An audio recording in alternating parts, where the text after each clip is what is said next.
नमस्कार साथियों, स्वागत है आप सभी का। मैं अभिषेक, आप है मेरे साथ में एक ज्वलंत मुद्दे के बारे में बात करने के लिए, जिसका शीर्षक है गुजरात में टूटा ब्रिज, नदी में गिरे कई वाहन।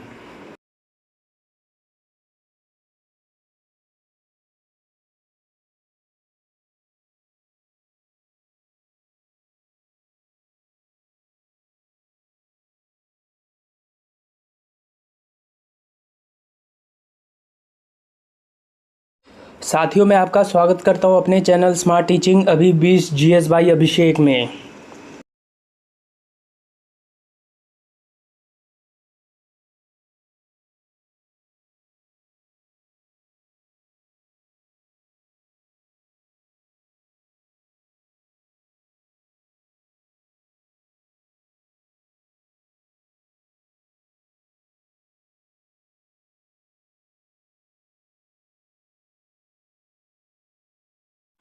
साथियों, गुजरात में अचानक टूटा ब्रिज, नदी में गिरे कई वाहन। हमारा मिशन, आपका सिलेक्शन। इसी थॉट के साथ शुरू करते हैं आज का शीर्षक।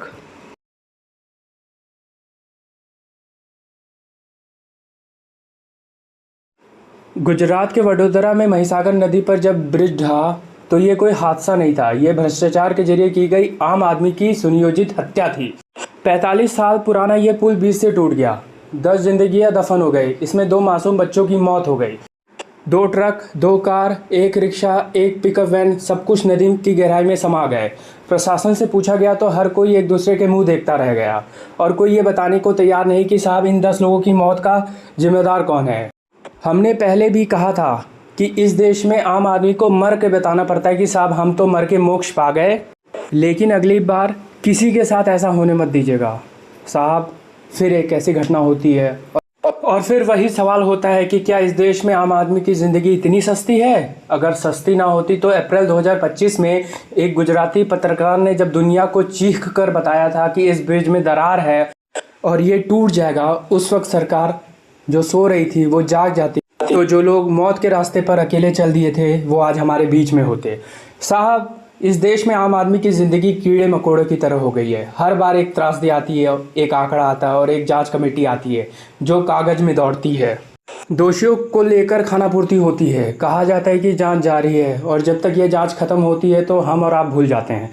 इस देश में जब कोई पुल टूटता है तो सीमेंट, सरिया और लोहा चूर चूर नहीं होता, बल्कि कई परिवार टूट जाते हैं, बिखर जाते हैं और कुचल जाती हैं जनता की वो आखिरी उम्मीद, जो ये उम्मीद लगा के बैठी थी कि आगे कोई और पुल नहीं गिरेगा। इसी गुजरात में साल 2022 का मोरबी हादसा याद होगा आपको, जो मच्छू नदी पे हुआ था।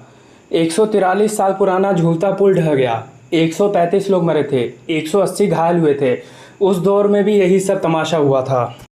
ऐसे ही बड़े बड़े वादे किए गए थे, ऐसे ही जांच का ढोंग किया गया था और नतीजा वही लापरवाही, वही भ्रष्टाचार। सवाल ये नहीं है कि ये पुल क्यों टूटा, सवाल ये है कि सिस्टम में कहाँ लापरवाही हुई जो यह घटना घटित हुई।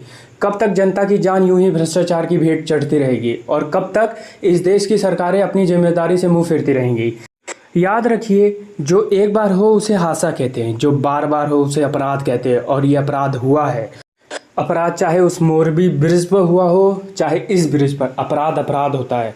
हर बार एक ही स्क्रिप्ट आती है, निर्माण होता है, फिर घोटाला होता है, फिर दिखावे के लिए मरम्मत होती है, फिर कोई मर जाता है, फिर मीडिया आती है, चीखती और चिल्लाती है, सरकार पर दबाव बनता है, सरकार जांच का नाटक करती है और थोड़े दिन में सब भूल जाता है। फिर मैं कह रहा हूँ कि आखिरी नहीं है, इसलिए आज सवाल पूछिए कि अभी इस देश में कितने और पुल गिरने बाकी हैं। कब तक आम आदमी भ्रष्टाचार की भेंट चढ़ता रहेगा? कब तक सरकारें जिम्मेदारी से भागती रहेंगी? इन मौतों का दोषी कौन है? क्या गुजरात सरकार बताएगी? क्या ये बात सामने आएगी? क्योंकि इस देश के लोगों को ये तो पता है कि 15 साल पुरानी गाड़ी नहीं चल सकती, लेकिन सरकारें जर्जर हों, पुल कमज़ोर हो तो भ्रष्टाचार के जरिए वो सालों साल तक चल सकती हैं। बहुत शर्म से कहना पड़ रहा है कि अंग्रेज़ों ने हमारे यहाँ 200 साल तक राज किया, लेकिन आज भी अंग्रेज़ों के 100-150 साल पहले बनाए गए पुल आज भी सीना तान के खड़े हैं। अंग्रेज हमें लूटने आए थे। हमारे यहाँ साहब 8-8 साल तक पुल पे काम होता रहता है और जिस दिन उद्घाटन होता है वो टूट जाता है, कई बार उद्घाटन से पहले टूट जाता है। बरसात में सड़कें पहली बारिश में बह जाती हैं। हमारे यहाँ पुल सीमेंट, लोहे और सरिये से नहीं बल्कि घोटालों से बनाए जाते हैं। हर साल इस पुल पर मरम्मत के नाम पर करोड़ों रुपए डकारे गए। वो पैसे भी इनके नहीं थे, वो हमारे आपके टैक्स के पैसे थे। किसी को कोई फ़र्क नहीं पड़ता। मैं बार बार कहता हूँ कि इस देश में आम आदमी की ज़िंदगी सिर्फ एक आंकड़ा है। पैदा हुए तो एक आंकड़ा, मर गए तो एक आंकड़ा। फिक्की की रिपोर्ट कहती है कि भारत में सबसे ज़्यादा भ्रष्टाचार इसी इंफ्रास्ट्रक्चर में होता है। साल 1977 से लेकर 2017 तक 40 सालों में इस देश में आपको जानकर हैरानी होगी कि 2000 से ज़्यादा पुल ढह गए। अगर केवल 10 साल की बात की जाए, हमारे देश में 500 से ज़्यादा पुल ढह गए हैं। यानी हर महीने औसतन 4 पुल हमारे देश में ढह जा रहे हैं। अगर भ्रष्टाचार के रावण को मारना है तो नज़रिया बदलना पड़ेगा। ईमानदार को इज्जत देनी पड़ेगी, बेईमान को लात मारना पड़ेगा और आवाज़ बुलंद करनी पड़ेगी।